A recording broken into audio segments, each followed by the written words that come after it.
Studi Pendidikan Profesi Guru, Fakultas Keguruan dan Ilmu Pendidikan, Universitas Muhammadiyah, Profesor Dr. Hamka.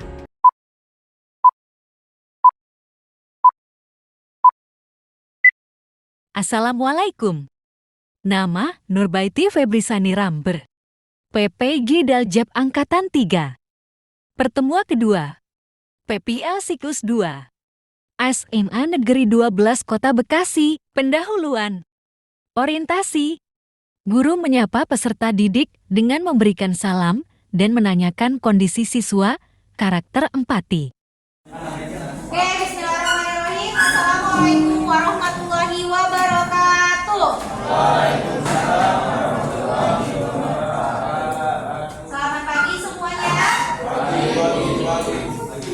Selamat pagi. Pagi. Tadi ada yang Miss Betty dengar jawabnya seperti itu. Boleh dijawab sekali lagi. Selamat pagi. Oke. Baiklah. Alhamdulillah hari ini kita diberikan kemudahan untuk kembali bertemu untuk pembelajaran biologi. Semoga semuanya dalam keadaan sehat. Dan kebetulan sekarang lagi masa pancaroba untuk cuaca yang sering berubah-ubah, kadang panas, kadang hujan.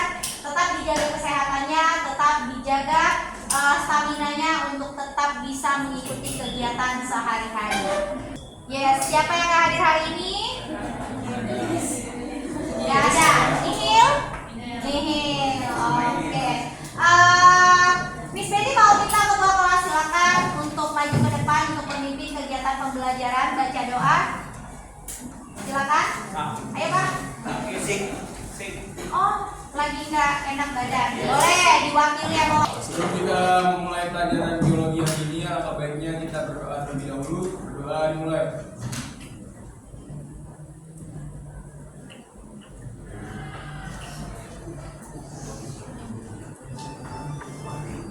Berdoa selesai. Memberi salam.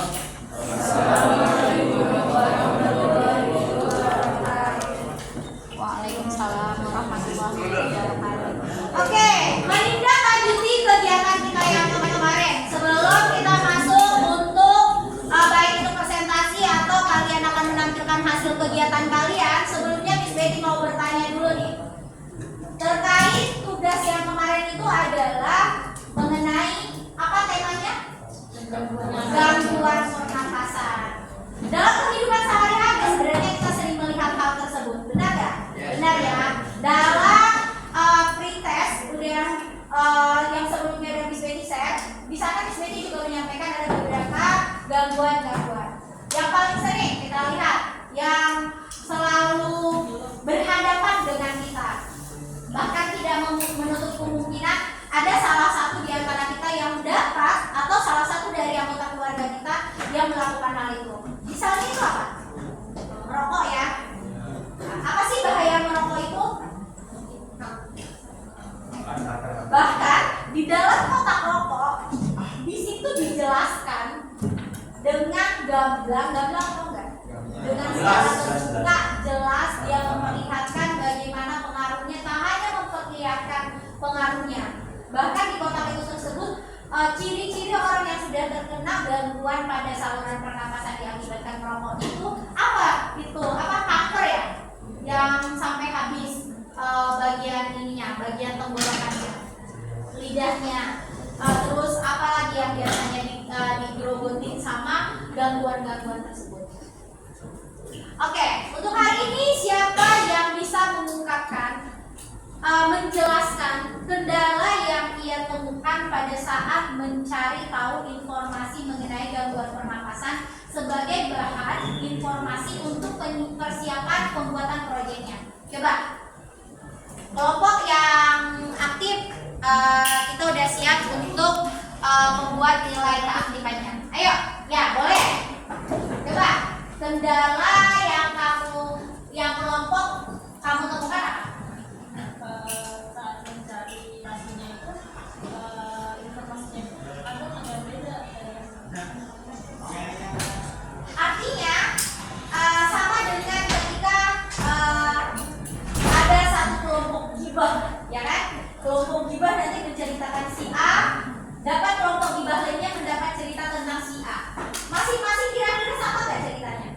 berbeda. Ada yang berbeda ya, walaupun tujuannya sama, tapi cara penyampaiannya berbeda. Satu, berarti kesimpulan yang diambil adalah bagaimana sehingga kamu bisa menyimpulkan hasil yang bisa kamu terima.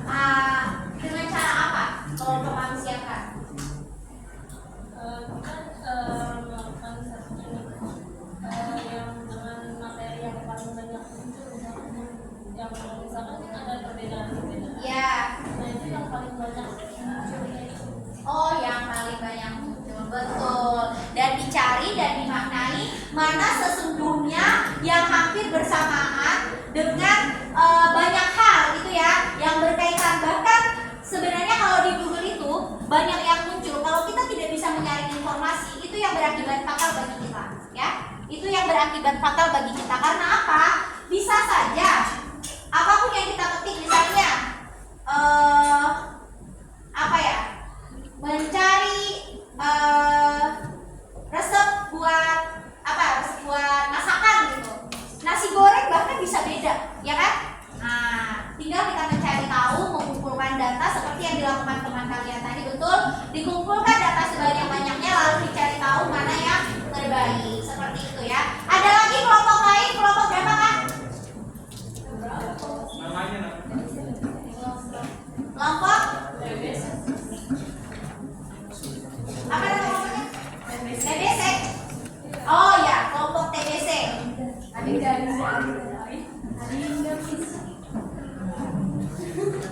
Ada Guru menyampaikan informasi tentang bentuk dan teknik penilaian yang akan dilakukan terhadap hasil proyek. Jadi punya lembar, ada 5 kelompok. Lembar kerjanya adalah ketika kelompok lain maju, ketua kelompok berdiskusi dengan temannya untuk mengambil nilai dari kelompok lain sebagai bahan acuan untuk mencocokkan benar atau tidak kemampuan dari teman-teman kalian itu sesuai dari penilaian kalian. Penilaiannya yang harus objektif ya, yang harus sesuai dengan penampilannya. Boleh kembali ke tempat duduk untuk mengambil posisi teraman ya. Baik, bisa kita mulai untuk penampilannya. Sebelum tampil satu-satu, Miss Betty mau memeriksa bagian dari kelompok yang pertama. Ini kelompok apa ini? Kelompok main map. Masya Allah.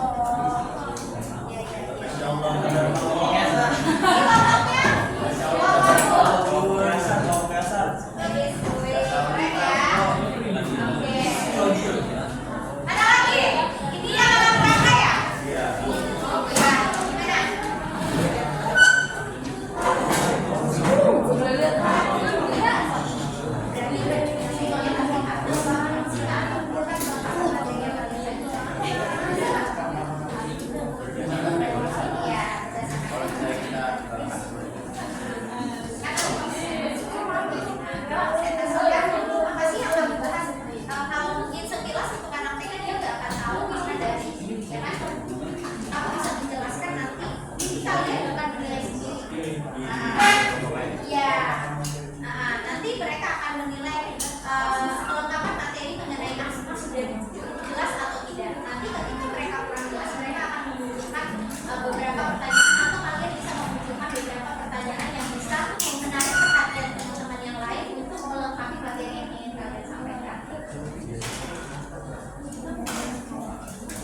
Ingat, teknik penilaian yang kamu sajikan untuk teman kamu harus tetap objektif ya. Oke, boleh duduk di tempat duduk masing-masing. Siapkan alat dan bahannya. Miss Betty kasih waktu 2 menit untuk menarik nafas dan berkembali untuk mengumpulkan tenaga. Siap-siap maju ke depan ya. Nah, mulai. Ayo.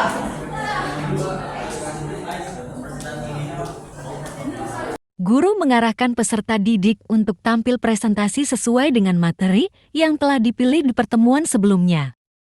Penampilan 1. Kelompok alat peraga. Membuat alat peraga pernapasan, materi yang disajikan adalah gangguan pernapasan yaitu SMA. Waktunya 10 menit. Dimulai dari sekarang.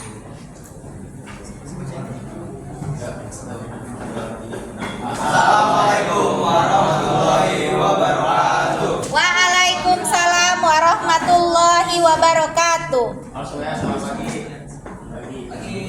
Selamat pagi. Kalau saya kami perkenalkan kami dari kelompok Yasar. Pada sini ada alat peraga dari sistem pernapasan itu sendiri. Sebelumnya perkenalkan nama saya Alif Ramadhani. Saya Fardi Bajani, saya asisten pemain, saya Nova Maulana, Saya Irwan Tawa. Saya Nehri Suara Putra. saya Brahma Rafi. Oke teman-teman, sebelum masuk ke materi utama kita yaitu asma, saya akan menjelaskan sedikit apa itu sih pernapasan. Pernapasan adalah suatu proses pertukaran gas dalam tubuh dan digunakan untuk menghasilkan energi. Nah, di gejala asma ini merupakan adalah suatu proses pertukaran gas yang tidak maksimal yang akan dikerjakan oleh tubuh. Nah, selanjutnya kita akan masuk ke dalam materi kita ambil yaitu asma. Nah, apa sih itu asma? Asma merupakan salah satu gangguan pernapasan. Nah, salah satu masalah paru-paru yang membuat pengidapnya kesulitan bernapas akibat penghidapan, peradangan dan penyempitan pada saluran pernapasan. Tak hanya kesulitan bernapas, asma juga menyebabkan gejala lain seperti menggigil, batuk-batuk, dan nyeri dada. Ketika paru-paru teriritasi akibat zat pemicu seperti asap rokok, debu, bulu binatang, dan lain-lain, maka tatanan saluran pernapasan pada pengidapnya menjadi kaku dan menyempit.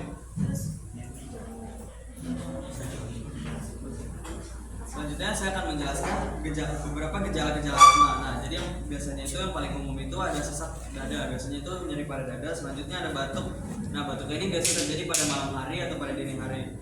Yang ketiga ada sesak napas. Sesak napas ini biasanya setelah biasa kecapean atau selesai olahraga biasa merasakan sesak napas. Dan yang terakhir saat bernafas itu kayak mengeluarkan suara siulan. Lalu kita akan masuk ke dalam tahap pengobatan asma. Jadi dalam pengobatan asma ada 2 hal yang perlu diperhatikan. Yang pertama yaitu meredakan gejala dari penyakit asma itu sendiri, dan kedua adalah mencegah gejala asma itu kambuh. Nah, untuk meredakan gejala, pengidap asma perlu dengan disiplin menjalani pengobatan dengan dokter atau di rumah sakit. Dan yang kedua yaitu untuk mencegah gejala kambuh. Mencegah gejala kambuh biasanya pengidap asma harus menghindari hal-hal yang dapat memicu kekambuhan asma itu sendiri. Nah, biasanya dokter itu merekomendasikan inhaler sebagai pengobatan saat gejala asma muncul. Namun penggunaan inhaler sendiri itu tidak boleh terlalu berlebihan karena juga dapat berpotensi menyebabkan efek samping bagi pengguna asma. Apabila terjadi serangkaian asma dengan gejala yang semakin parah, meskipun sudah melakukan penanganan dengan inhaler maupun obat, maka pengguna asma juga harus perlu tindakan medis di rumah sakit karena asma itu sendiri dapat menyebabkan gangguan nyawa atau menyebabkan. Nah, boleh dijelaskan cara kerja dari alat peraganya? Nah, jadi cara kerjanya dari alat peraga ini pertama kita tarik nih balon yang di bawah ini di ujung. Kalau kita tarik tuh dia bakal ngembang. Mungkin nggak terlalu kelihatan ya karena botolnya terlalu kecil. Ini aja itu bisa. Ini seperti memproses pernapasan yang biasa Normal. yang biasa kita lakukan. Yaitu di sini jika kita menghirup udara napas napas, itu maka balon ini atau bisa paru-paru itu akan mengembang. Terus silakan. Ya lihat ya. Masih sakit. Oh iya. Nah, mengembangkan. Oke. Nih sekarang ini apa? Jika kita mau Menghembuskan. Ya. Nah, menghembuskan udara maka paru-paru akan mengempis. Nah, ini juga sama, di bawah ini ada balon atau biasa kita sebut dengan diafragma. Jadi jika otot diafragma itu dia menarik, maka paru-parunya itu akan mengembang. Dan apabila otot diafragma itu ke atas, maka dia akan semakin mengempis gitu. Jadi ini adalah simulasi paru-paru yang sehat yang normal. Jadi kalau asma itu kan ada suatu lendir atau penyumbatan di area saluran pernapasan.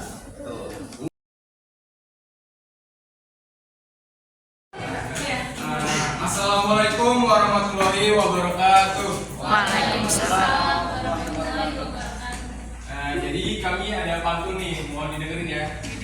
Cakep. Oh, belum. Cakep. Belum. Dalam dunia kehidupan, mari kita jelajahi. Cakep. Presentasi biologi, ilmu yang menyala. Cakep. Selamat datang teman-teman yang budiman. Mari bersama-sama pelajari keajaiban alam.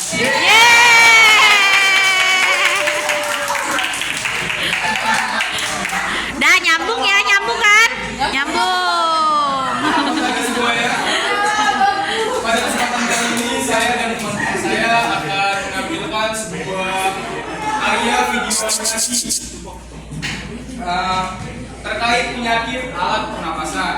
Tapi sebelum itu, izinkan kami untuk memperkenalkan diri. Perkenalkan, saya Muhammad Zahran selaku moderator. Perkenalkan, nama saya Faris Hidayatullah.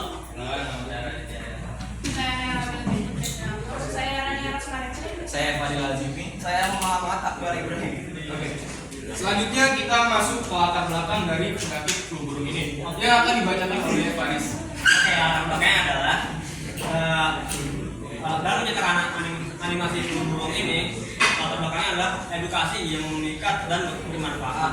Melalui gerak gambar kita, kita jelaskan risiko dan pencegahannya agar wawasan tentang flu burung kita meningkat. Oke, sekarang teman-teman boleh lihat di layar karena kami segera akan memulai video animasinya. Selamat menyaksikan. Siap.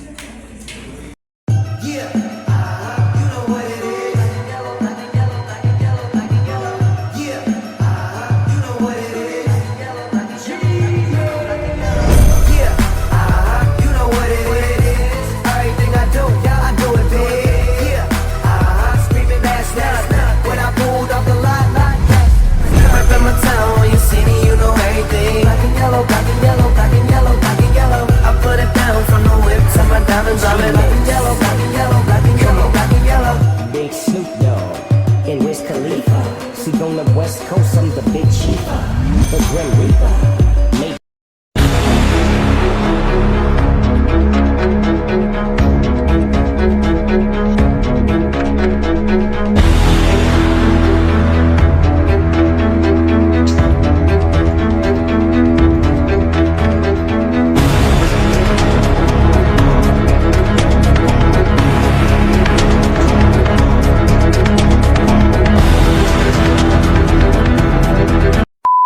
Assalamualaikum teman-teman. Kalian tahu nggak sih tentang penyakit flu burung? Flu burung atau avian influenza adalah suatu penyakit menular pada unggas yang disebabkan oleh virus influenza tipe A. Penyakit ini dikenal pertama kali pada tahun 1887 di Italia. Saat ini, flu burung menjadi perhatian dunia karena virus flu burung memiliki kemampuan untuk terus-menerus bermutasi sehingga dalam perkembangannya, virus ini dapat menular dari unggas ke manusia. Flu burung pada manusia disebabkan oleh beberapa faktor, di antaranya kontak langsung dengan unggas terinfeksi, terutama saat berada di lingkungan pasar unggas hidup atau peternakan. Paparan dari lingkungan terkontaminasi seperti udara, debu, atau air yang telah terkontaminasi oleh virus dari fases unggas. Gejala umum pada penyakit flu burung yaitu demam, batuk, sakit tenggorokan, dan nyeri otot. Obat untuk menangani flu burung bisa berbeda-beda, tergantung pada gejala yang dialami. Pasien yang telah terdiagnosis flu burung akan dirawat di ruang isolasi di rumah sakit untuk mencegah penularan pada pasien lain. Obat-obatan antivirus merupakan obat utama yang digunakan untuk mengatasi flu burung. Beberapa obat antivirus yang biasa diberikan adalah oseltamivir, paramivir, zanamivir, amantadin, rimantadin. Nah, itu dia merupakan penjelasan singkat mengenai penyakit flu burung. Terima kasih telah menyimak video singkat ini. Sampai jumpa. Assalamualaikum Radit.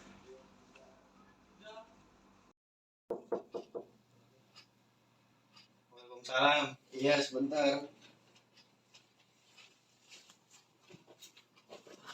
Siapa sih? Duluran. Jadi masuk. Gimana kabar lu Dit sekarang? Kan lu udah lama tuh nggak sekolah. Mendingan, tapi gue masih kurang fit. Makanya sekarang kan lagi zamannya virus flu burung nih. Nah harusnya lu banyak-banyak tuh cari informasi tentang penyebaran virus flu burung. Dan mulai sekarang lu ubah tuh pola hidup lu jadi lebih baik lagi. Iya Ran, gue nggak tahu. Mulai sekarang gue akan lebih berhati-hati lagi dan gue akan menjaga lingkungan di sekitar gue. Makasih ya Ran. Oke.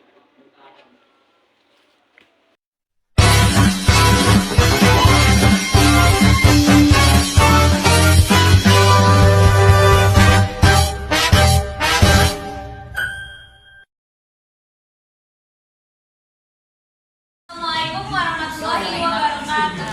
Waalaikumsalam warahmatullahi wabarakatuh. Selamat pagi semuanya. Kami dari kelompok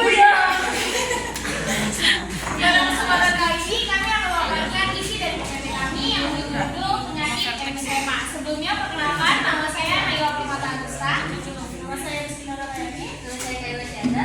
Nama saya Dela Yolanda Sigar Putri. Nama saya Dela Sakamila. Nama saya Titi. Nama saya Martina.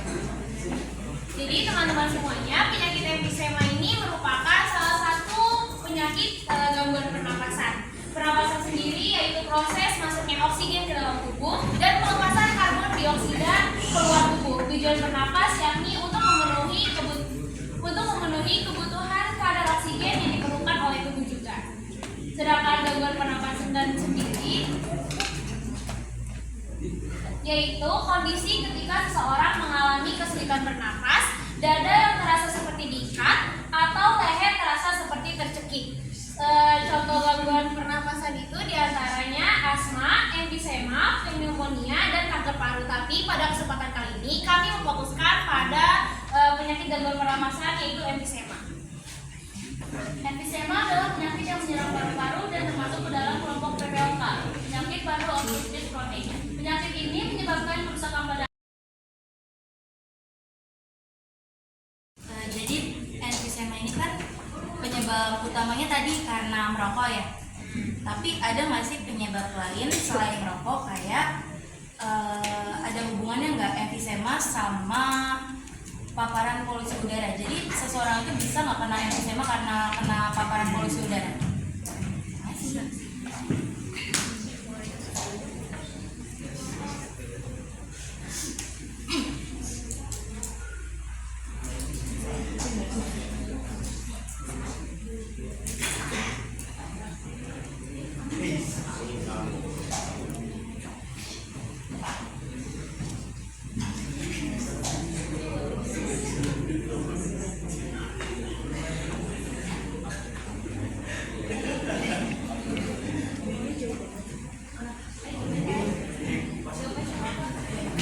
Ya, oke, temennya mau jawab nih.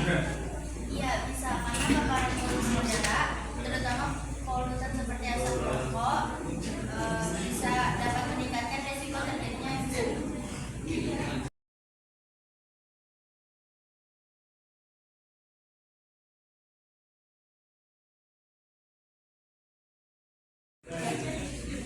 Assalamualaikum warahmatullahi wabarakatuh. Waalaikumsalam warahmatullahi wabarakatuh. Selamat pagi semuanya. Pagi. Of the sea. Halo semuanya, perkenalkan kami dari kelompok Arinda. Arinda. Berdirinya kami di sini akan menjelaskan tentang penyakit tuberkulosis yang merupakan salah satu penyakit dari sistem pernafasan. Pertama, akan dijelaskan pengertian oleh Caisa. Pengertian penyakit tuberkulosis atau TBC adalah penyakit yang menginfeksi paru-paru disebabkan oleh bakteri Mycobacterium tuberculosis. Penyakit TBC ini membuat penderitanya itu sesak napas dan juga batuk kronis. Lalu bagaimana sih tahapan-tahapan penyakit TBC ini menginfeksi paru-paru kita? Penyakit TBC ini menginfeksi itu terdiri dari 3 tahapan. Yang pertama adalah infeksi primer. Infeksi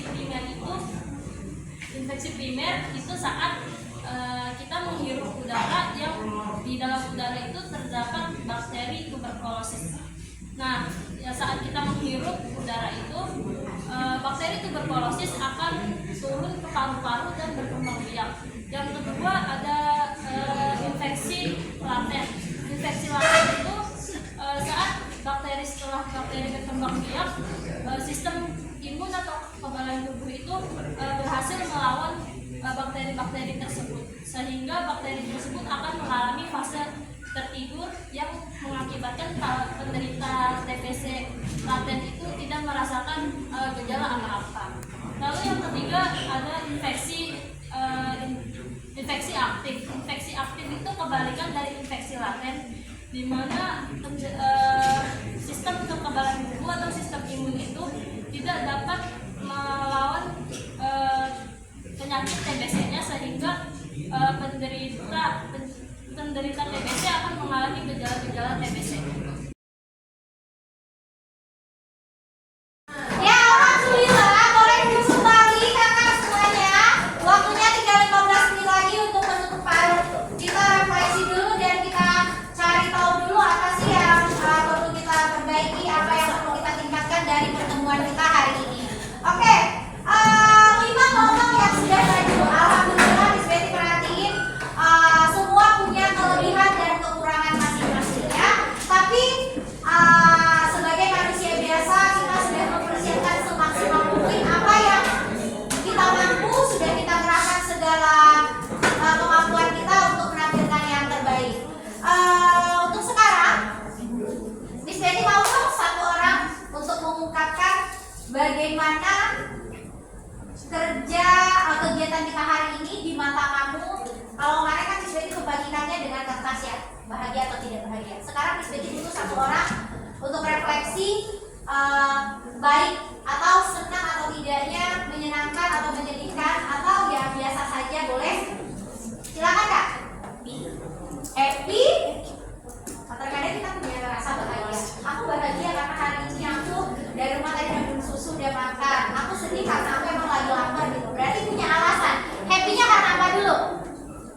Jadi penjelasan teman-teman tadi itu sangat menambah wawasan buat di sistem pernafasan ini, yang pasti juga membantu kita buat nanti belajar PTS yang udah dapat tinggal beberapa minggu. Oke. Terima kasih. Coba kita ketua kelas.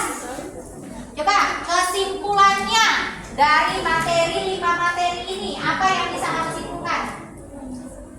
Ayo. Ya, boleh kesimpulannya, silakan Kak. Jadi kita pada hari ini mengetahui berbagai macam penyakit pada saluran pernafasan. Ya. Nah, kita juga tahu bagaimana penyakitnya, bagaimana cara gejala-gejalanya. Baiklah, attention, perhatian.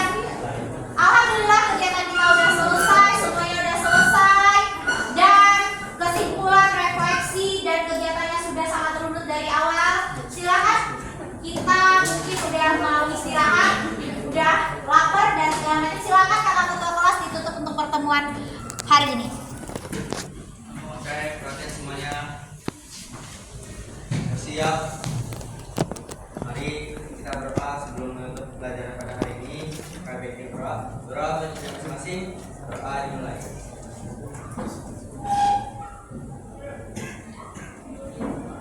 Berdoa selesai. Memberi salam. Assalamualaikum warahmatullahi wabarakatuh. Waalaikumsalam warahmatullahi wabarakatuh. Mohon maaf apabila ada kekurangan dari Miss Betty dari segi menyampaikan materi, dari segi pemberitahuan teknis dan segala hal. Terima kasih untuk kerjasamanya hari ini. Tetap semangat, jaga kesehatan.